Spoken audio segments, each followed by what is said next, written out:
વડોદરા શહેર વાઘોડિયા રોડ ખાતે આવેલ ગણેશનગર પાસે ઊભી રહેતી પાણીપુરીની લારીઓ પર આરોગ્ય વિભાગનો સપાટો વડોદરા શહેરમાં ફેલાઈ રહેલ પાણીજન્ય રોગચાળાને અટકાવવા માટે વડોદરા મહાનગરપાલિકાની ટીમ હવે એક્શન મોડમાં હોય તેવું દેખાઈ આવી રહ્યું છે।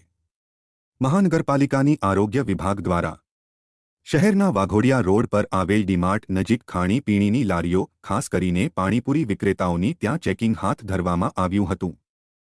જે પાણીપુરીની લારીઓ પર અસ્વચ્છ માલ એટલે કે અનહાઇજેનિક મટીરિયલ મળી આવ્યું હતું તેનો નાશ આરોગ્ય વિભાગ દ્વારા કરવામાં આવ્યો હતો। આ કાર્યવાહીના કારણે ક્યાંક ને ક્યાંક પાણીપુરી વિક્રેતાઓમાં નારાજગી જોવા મળી હતી।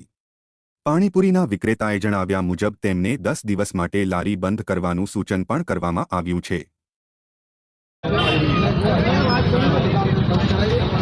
કોર્પોરેશનની ખોરાક શાખા દ્વારા વિવિધ ટીમો બનાવીને હાલમાં ચાલી રહેલી ચોમાસાની ઋતુને અનુલક્ષીને વડોદરા શહેરમાં જે પાણીજન્ય રોગચાળો ફેલાઈ રહ્યો છે તેને લીધે વડોદરા શહેરમાં જુદી જુદી જગ્યાએ પાણીપુરી જે વેચવામાં આવી રહી છે ત્યાં કામગીરી હાથ ધરવામાં આવી છે। હાલ જ આ કામગીરી શરૂ કરેલી છે। જે વિસ્તારમાં પાણીજન્ય રોગચાળો અને કોન્ટામિનેશનની જાણ થઈ છે તે વિસ્તારથી કામગીરી ચાલુ કરવામાં આવી છે। હાલ આ કામગીરી ચાલુ જ છે, શરૂઆત હાલ જ થઈ છે।